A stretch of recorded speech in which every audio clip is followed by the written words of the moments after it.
Thanks for joining us today. Just a quick reminder before we get started. This podcast is for educational purposes only and is not a substitute for professional care. If you are in immediate danger or at risk of harming yourself or someone else, please call your local emergency number or contact a crisis line right now. Before jumping into all the techniques and get everyone using the prompts, we really wanted to take a step back and talk a little bit about the difference between what AI self-help is versus real life therapy.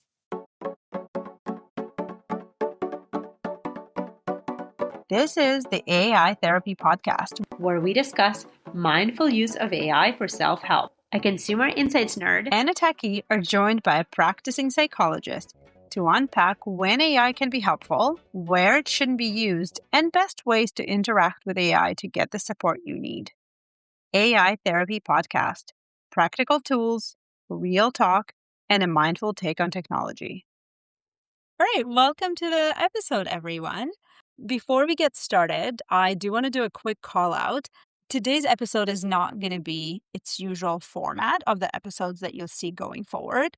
So usually we will talk about a specific technique in therapy, let's say journaling, and then we will provide written out prompt and we'll talk about the examples of how to use that prompt and almost have a little case study. Today, we're going to do something a little bit different. And, as the three of us were talking, we realized that we obviously have very different experiences with therapy. Me, for instance, I've done therapy in the past, so I have some experience. Nate, we don't have to talk about how much experience he has because he's obviously Too much therapy. Right. And I actually don't have that much experience. So I was kind of posing the question like, how would it be different doing some of this via AI versus if I was doing this in real life with an actual person? So we figured that would probably be representative of our listeners too. So we want to take a step back and really kind of explain what the difference between the two are. In fact, we actually went back and decided to record this episode after we recorded a couple of our first episodes, just because we realized how important it is for folks to understand what they can expect to get out of it and what they can't. So that's what today is going to be about.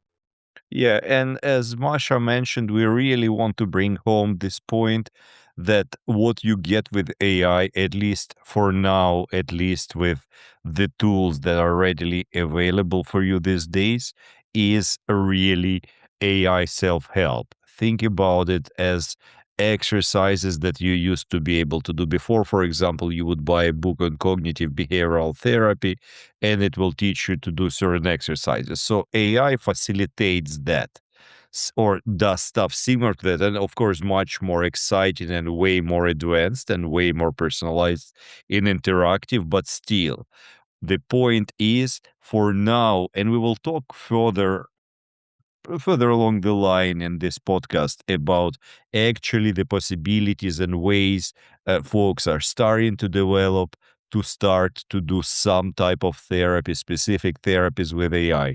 But what we will be starting with in this podcast is really should not be seen as doing therapy with AI.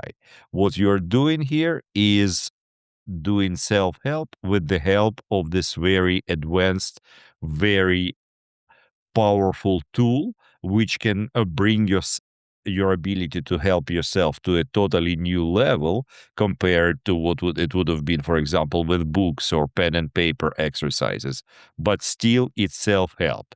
So what we want to do today is to really show you some of the main elements how this self-help is different from what therapy with the real therapist would be like. And just because we've been saying for now a couple of times, I want to do a quick timestamp just to mention that this technology is moving ever so quickly. So we're talking about this stuff right now around February 2026 or so. So keep your ears open. Things are changing and just keep that in mind. Okay, so we thought that the best or maybe most intuitive way for us to go through this is play out a live interaction with AI and kind of see how AI answers to our prompts and our questions. And then at the same time, have Nate give us kind of an alternate lens or an alternate view of how this type of interaction would play out with a live therapist. Okay, so what I'm going to do now is I'm going to open ChatGPT and I'm going to prompt it with a very basic kind of not complicated prompt of a very simple scenario. And then we'll hear what ChatGPT says back. So I'm going to speak to it instead of typing, which is, I would assume, how most people would use it in this situation. All right, here we go, guys. Hey, so I've been feeling kind of off lately. Like, I just don't really feel like doing anything. I don't feel like going to work. And I feel like generally, like, I'm just irritated by everything and everyone around me. Like, I'm just kind of feeling pissed off and unmotivated. What's going on? All right, here is our response. Hey, that sounds really uncomfortable and honestly pretty exhausting. When everything and everyone starts feeling irritating and your motivation drops, it's usually a signal, not a personal flaw. A few common things that can drive this kind of low grade, pissed off feeling. One, you're depleted, not lazy. Irritability plus not wanting to work is often burnout or overload. Even if nothing huge happened, constant demands, mental, emotional, logistical, quietly drain you. Okay. I see Nate like itching to say something, so I'm gonna like really pass it on to him. What do you think? Yeah, thank you, Eric. Maybe you should have went into mental health. I mean, you're pretty good with reading body language. Or was I that obvious? Maybe a little. Okay. So yes, absolutely. Right away here, for example, what I've been reacting to is how different this would be from somebody actually seeing a flesh and blood therapist. So first of all, we would not start explaining to the client the possible reasons why they might be feeling a certain way. What I did well is the validation. You know what? I really like I that. have to say, it's like there's nothing wrong with you. And I was like, oh, thank God, there's nothing wrong with me. Yeah, yeah, that's true. That's true. And I think that that's the part that AI is actually in general doing very well. The validation part, I mean, almost too well, as we will talk in our further episodes. But the rest of it already went in the wrong direction. What we do usually first is what's called informed consent. So before we get into any type of help for the client, we want to explain to them the way this process works. We want to explain to them the limits of our work together. For example, even such things as we will have a whole episode on informed consent eventually, but just here to mention, for example, we would explain to them the limits to confidentiality. So, for example, if their life or somebody else's life is at risk, it's our ethical responsibility to inform appropriate authorities to make sure they get timely help in order to save their lives. Does that make sense, folks? Yeah, Yeah. yeah, absolutely. Yeah, Which I guess there is no ethical responsibility when you're using an app or exactly. any app, but I guess an app that's not really designed for this. Exactly, exactly. I mean, AI is not a licensed therapist.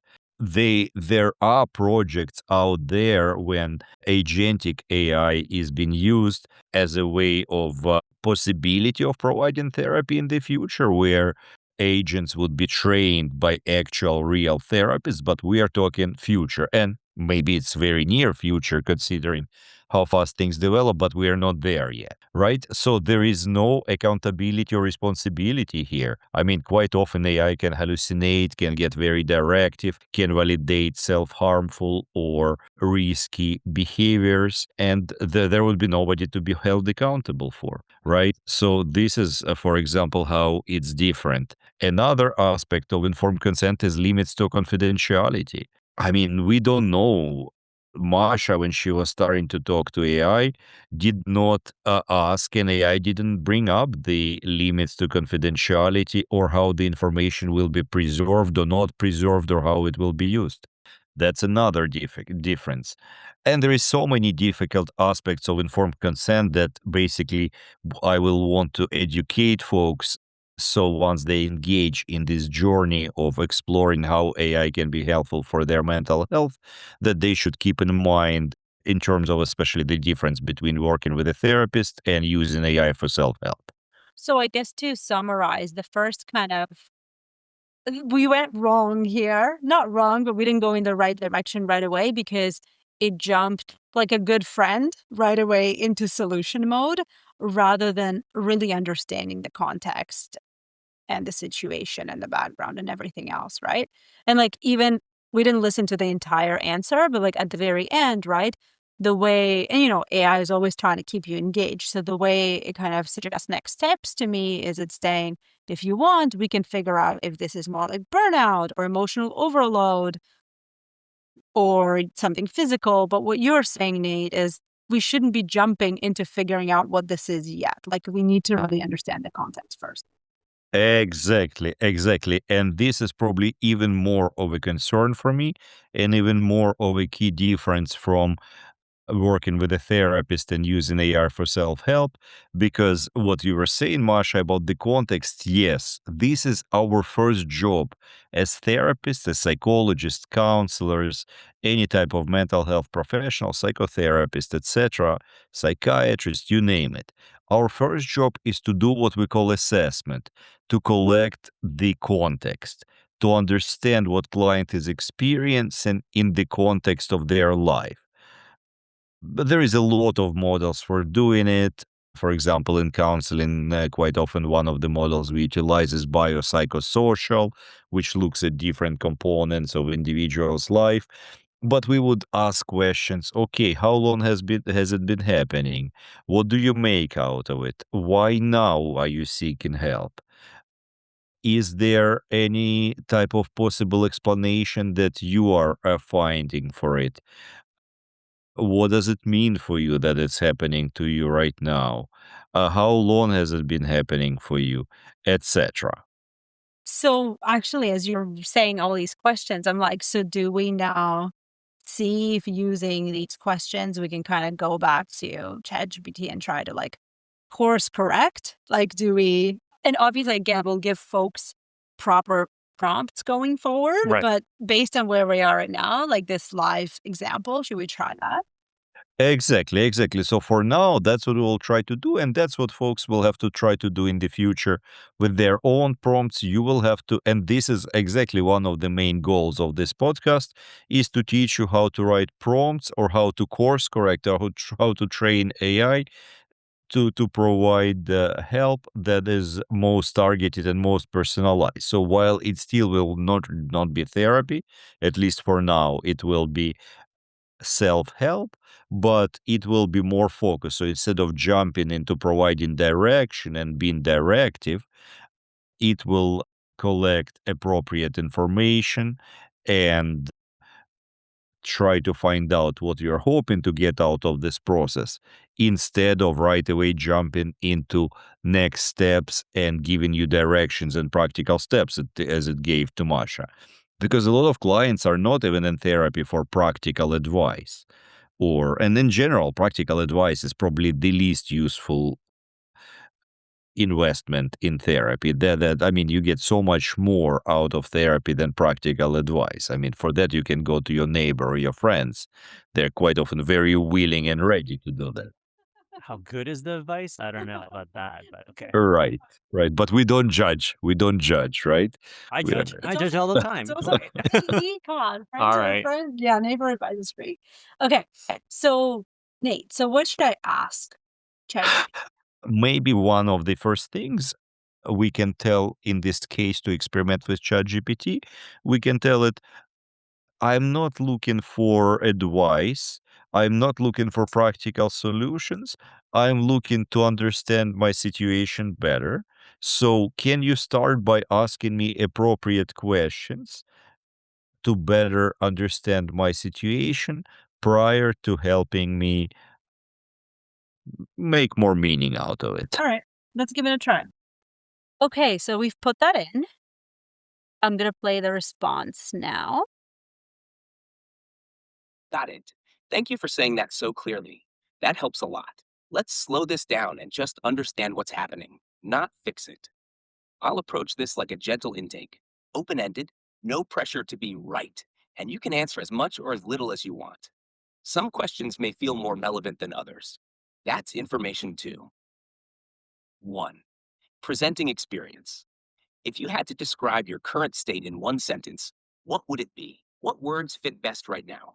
Angry, resentful, numb, exhausted, restless, overwhelmed, disconnected. Something else? Does this feel like a new state for you or a familiar one that comes back in cycles? Time and onset. When did you first notice something was off? Was the change sudden or gradual? Around that time, was there a shift in responsibility, a disappointment, something you had to push through? Okay, I'm going to pause this here. I think I've heard Right. We heard. enough. Thoughts? Yeah. I mean, I thought it did a lot better than the first time. It asked a lot of questions that are like troubleshooting and trying to get more contextual information. Yeah, onset, some of those things that Nate mentioned earlier.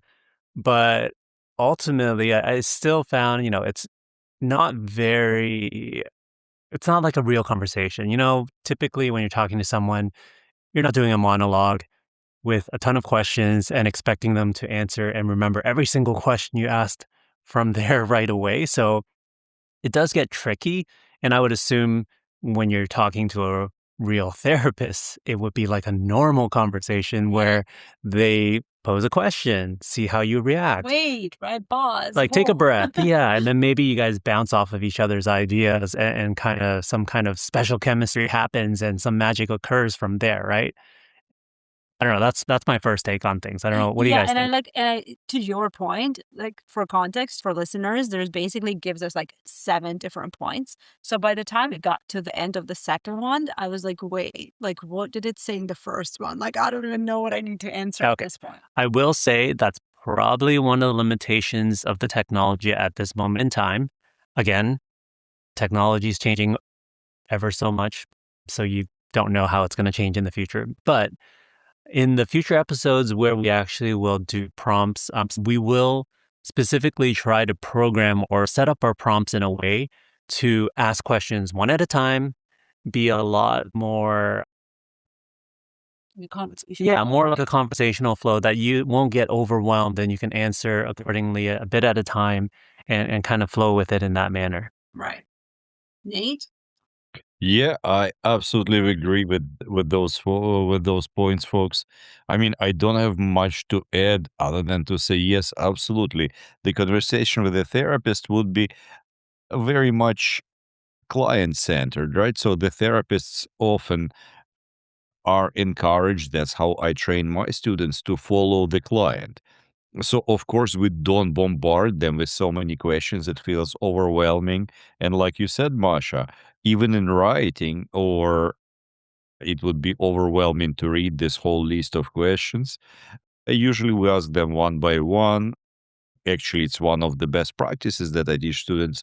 Never ask more than one question at a time, right?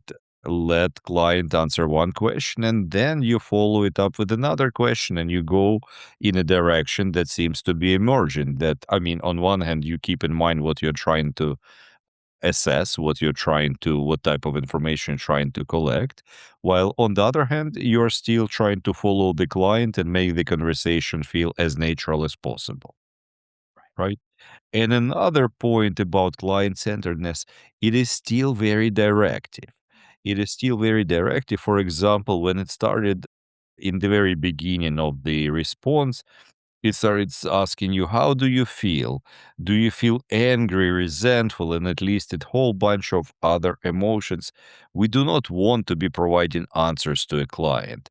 We want to help facilitate. When I work with clients, I try to help them facilitate their own insight, be it learning to identify their feelings and emotions, which can provide a relief on its own, or be it coming up with their own insight. So in this case, it's very directive and very limiting and can bias the client when AI is providing so many options to choose from without first asking the client. So this directness and when it's giving those examples, are you feeling angry, frustrated? Is that essentially like AI trying to inception you and potentially point you in a specific direction and maybe do it wrongly, even because like those are the first words that came to your mind and you're like, oh, that may be it, but you didn't really think about it too much and maybe he would have given a separate answer otherwise? Absolutely, Eric. Absolutely, that can be the case, and that can be another danger, because yes, it identified and heard carefully what Masha said, but then again, it didn't collect enough information to be. Even though Masha already prompted it and said, "I want you to help me explore," it still jumps to a lot of conclusions and still tends to be too directive and does a lot of projecting based on very little information that was provided to it. So yeah, and one more thing here that I wanted to mention. I mean, the range of emotions it presents, it's still pretty limited. So for example, quite often when the clients come to our office, they might be talking about a certain emotional state, but we help them to try and understand that emotional state better. So, for example, in approach to therapy called emotionally focused therapy, the abbreviation is EFT, we quite often talk about two levels of emotions, primary and secondary. So, secondary are emotions, for example, quite often such as resentment, frustration, irritation, something that we quite often feel on the surface, something that we identify. I feel angry, I feel mad about this, I am fed up. But quite often, once you start working with the client and help them to do what we sometimes call deepen the emotion, we realize that there are so-called primary emotions. So primary emotions are the emotions that are really feeding the secondary emotion. So quite often the individual can be feeling angry and frustrated as a result of not feeling respected or not feeling safe or feeling not seen or feeling taken for granted. So, for example, when Masha is coming and she's saying, "Oh, I am just feeling off, or I'm feeling angry, I'm feeling this or that," the reality might be there can be so many underlying emotions there that AI didn't take into account. It didn't take into account that maybe she's struggling with self esteem, or she might be having interpersonal issues, or whatnot, which might create emotions of I'm not feeling valued, or I'm not feeling loved, or I'm not feeling respected, or anything else, really. I mean, I can keep on projecting sort of like AI does back and forth.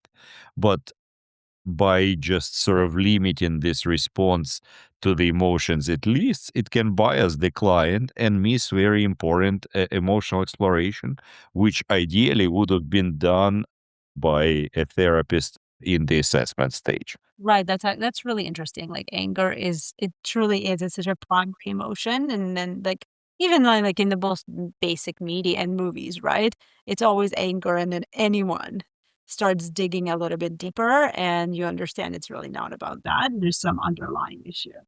Yeah, it's funny you called it primary. It's actually anger is one of those, and that's a bit. We will not get stuck on this point. We will have to move on with this episode. But just to mention to you, actually, in this context, I refer to it as secondary.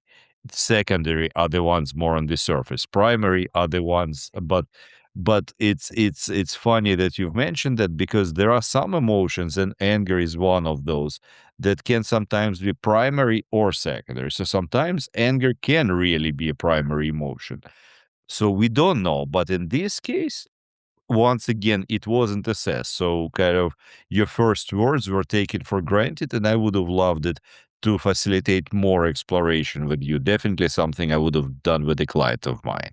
Okay, well, so let's try to course correct again.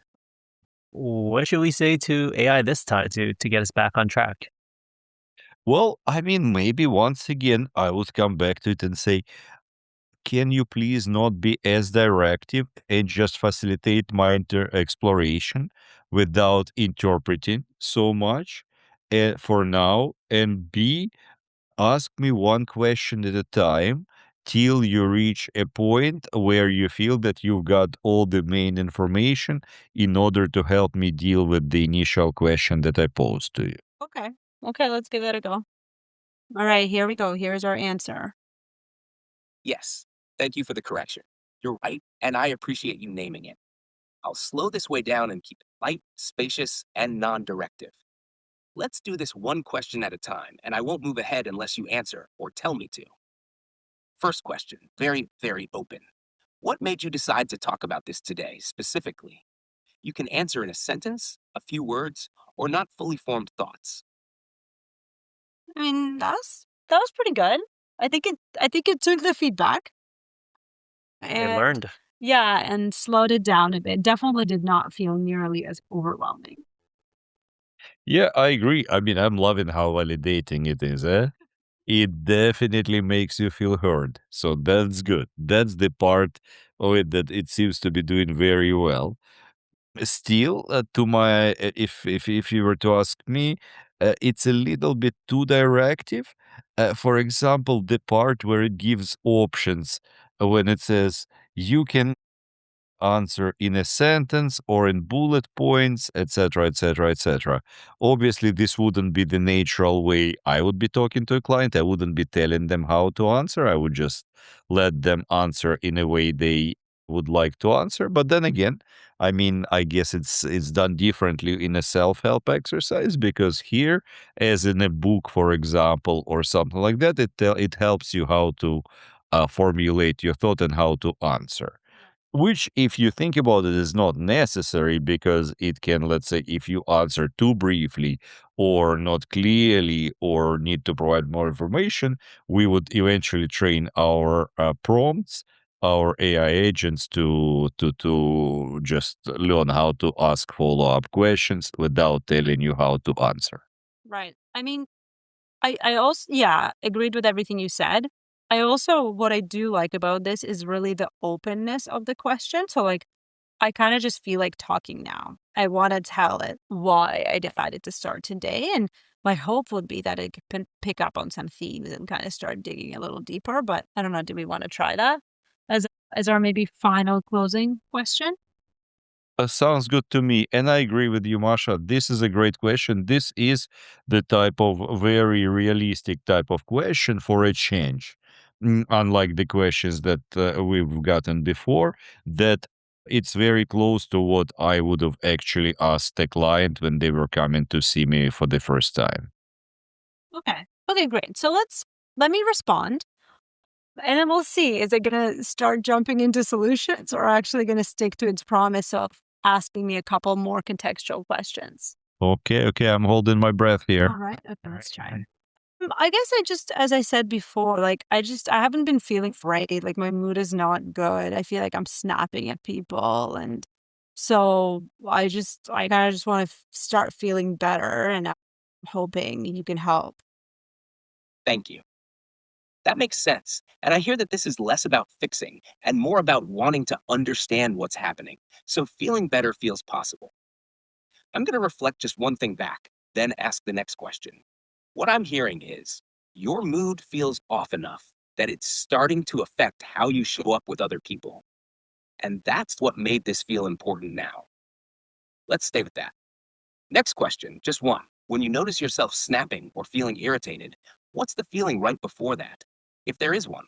For example, pressure, tiredness, feeling rushed, feeling unseen, or even nothing. It just happens.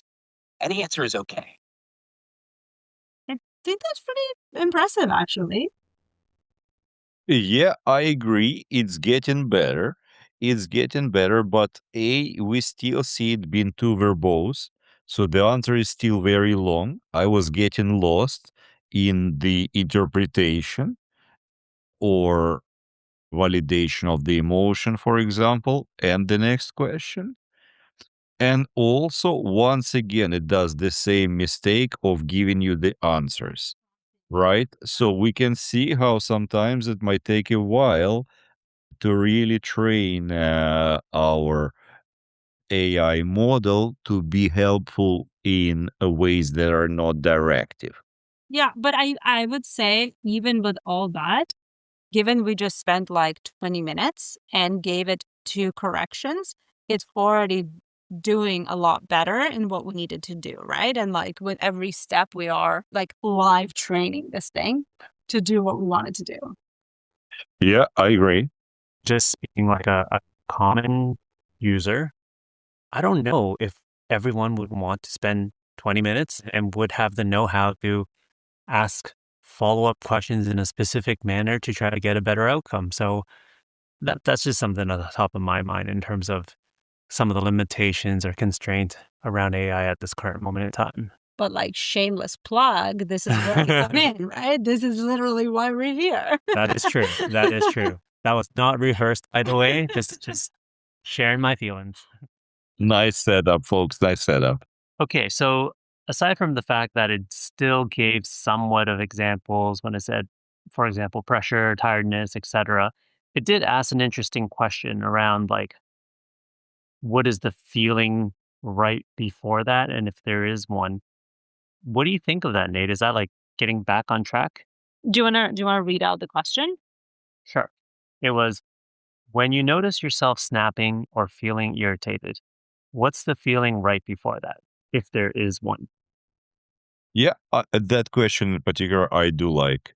This sounds more like something that a therapist trying to work with clients' emotions. For example, as we said earlier on, primary, secondary emotions, overall, just helping the client identify and label their own emotions, would ask. So I just wouldn't come up with that whole setup because we carry so much power and it's so easy to bias the client. So from that point of view, I would have just sort of omitted everything above and Mhm. asked that question, for example, if I had to choose. Right. Okay, so should we give it a go and try kind of answering this? And maybe this will be our final round. We'll respond back to AI and says what it says. See what it says back to us. I am intrigued. Okay. Okay. So I'm gonna say this to AI now. Okay. So first of all, I think this is better if going forward you could please ask me these type of questions right away instead of kind of providing examples of the different feelings I might be feeling. And now to answer your question around the feeling that I notice before I get irritated or snap, I guess I feel maybe hopeless, kind of like, oh, it never ends. Like, why does this keep happening? Thank you for telling me that. I hear the preference clearly, and I'll stick to simple, open questions without examples going forward. Let me reflect one thing back, briefly. Before the irritation, there's a sense of hopelessness, a feeling of this is endless, like you're stuck in a loop. Let's clarify that loop. Next question, just one. When you think this keeps happening, what is the this referring to? Okay. I like that. Like it definitely listened this time and tried not to give any specific examples or direct you in any way. It also seems like it is trying to really dig into what's really happening and getting more and more context through these type of questions. So I do like that, but ultimately that did take us a multiple iterations. Hmm. So Nate, what do you think? yeah. Yeah, I like this too. I mean, I find it interesting, the switch here from the emotional domain into cognitive domain. So what I mean here, first of all, it helped you identify your emotional states at potentially primary and secondary level, or overall kind of better understand your emotional states, make it more complex, more nuanced, let's say, Right. underlying emotion. And then it's pretty good in terms of validating and showing its understanding of what hopelessness feels like to you, right? Did it speak to you? Did it was it Yeah, totally. I mean, I like definitely would want to go and I guess keep exploring that, right? That like follow-up question. What is this referring to? And I'm like, oh, that's actually a really good question for me to reflect on. So for sure. Yeah, so what you're describing, I mean, it validated your emotions and then it switches to cognitive domain. So cognitive, it's kind of like what does it mean to you? What does this say to Mhm. you, for example? So here it's helping you identify specifically what is it that might be causing you these feelings of hopelessness, what helping you be more clear about what might be the cause of your distress. So yeah, I think this is a very valid question.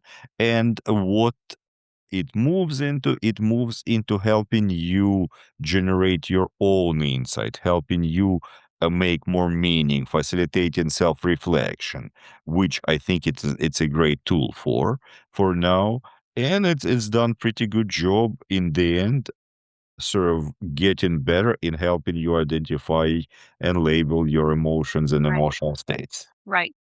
Okay, I think this has been pretty fascinating to test live. And I guess we really could keep going for a while. We have to end at one point, but I guess that's what the rest of our podcast is for. So make sure you join us on that journey.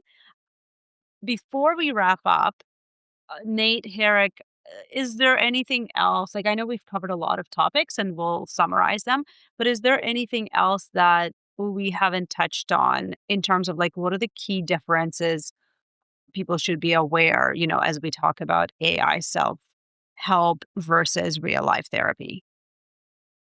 I mean, from my point of view, a big point here is the nonverbal communication.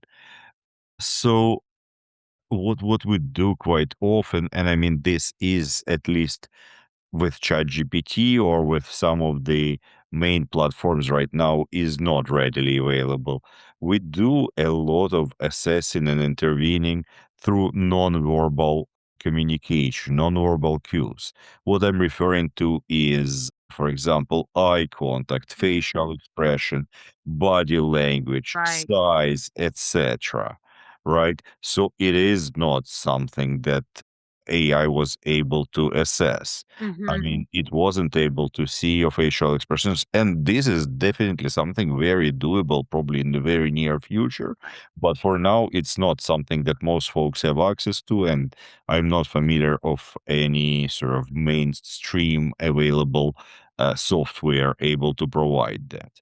Right. So, other aspects of what we do when we assess the client in order to build a complex understanding of what they're bringing in, we would be looking at how they are presenting. What that means here, it's their physical looks. For example, are they well groomed?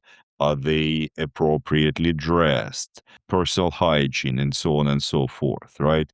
Coherence in communication, pace of Right. And communication. all of I that gets mean, lost here. Right. right. Right. Once again, all of this is very much now sounding in the realm of possibility, but as we are time stamping our episodes, it's not something that most folks have access to, and I don't even know if it is available sort of in a tested realm anywhere. But things like coherence in communication, as I said, orientation to time, place, space, etc., all of those things might be difficult to assess. Right. And you know what? Actually, as you said, orientation to time. So you tell me if this is important, but I catch myself telling AI sometimes, like it doesn't know when the conversation has ended and when it's continuing, right? Like I assume when I come back to talk to it, it doesn't realize if it's been 2 weeks or I'm talking to it the same day. Mhm. Mhm. So that probably makes a big difference too. Yeah, and on that point, AI, for example, might not be connecting to you in a way as a therapist would be connecting to you in real time. It might not know exactly, like you said, that that time passed and that a lot of things in the context of your life or in your circumstances might have changed, right? Right. Right. So, and that's significant. While a therapist, human therapist would know. So, but when you're chatting through a screen without particular timestamps, it might not be that this change in time and change in circumstances might not be assessed or given sufficient amount of attention, or new assessment information might not be requested, right? Another part here that I would like to add is also interventions also through nonverbal communication. For example, interpreting pauses, maintaining silence, reacting and intervening depending on how long the silence is, commenting on what we call immediacy, on body language or facial expressions, etc. And finally, and we've brought up this point before, but when it comes to safety and crisis interventions, it really lacks a real time clinical judgment that once again could use nonverbal cues and context as part of the assessment. It's not designed, at least at this point, to reliably detect imminent risk. It does not respond with appropriate escalation. And we've seen the examples of this in media these days quite often. Of course. And that is really concerning. Yeah, and I guess that's really the critical point to make here, right? That this is not something to refer to or use in times of crisis or an emergency. And of course, we call that out before and after the episode, but it just feels like the really right time to highlight that here again. Exactly. Definitely not a crisis resource. Okay, well, on that note, shall we do a quick roundtable wrap up? Let's do it. Okay, Herrick, you want to go first? Sure. So, one of my takeaways on this would be that it still seems like the onus is on the user to really know how to use the technology in a way to ultimately get to the end goal and get the help you're looking for. So, if you think about our little journey here, we made all these alterations and we asked questions in multiple ways. I don't think I would have been able to do that myself if we didn't have Nate to guide us with, some of his insights and relating to his background. Like, I think my discussion with AI on a scenario like this could have ultimately gone into a totally different direction, Hmm. which may or may not have been useful to me.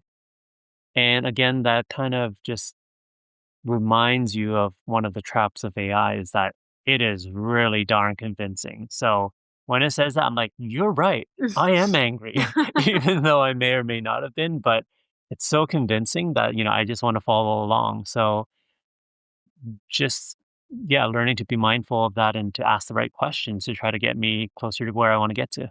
Okay, so this is great, and I actually want to follow you because I think my takeaways tie very closely to yours. Is in one is actually found it really helpful. So we did have to tweak it and optimize it a lot, but it really got me thinking in a way that I wouldn't have like started thinking about my feelings ahead of time and about my emotions. So I think my takeaway was this could be really, really helpful if used in the right way. And I guess my other thing that I found useful, which has nothing to do with the AI, is when Nate was explaining about what was it, Nate? Primary and secondary feelings. And I know Exactly. I'm going to get them confused in terms of which one's primary or secondary, but I did find that very interesting personally. And then the second thing is ultimately, right? Like next time that if I were to use AI by myself for this purpose, like I would already know how to go about this. Like I would already know to tell it not to be so authoritative. I would know to sound more contemplative.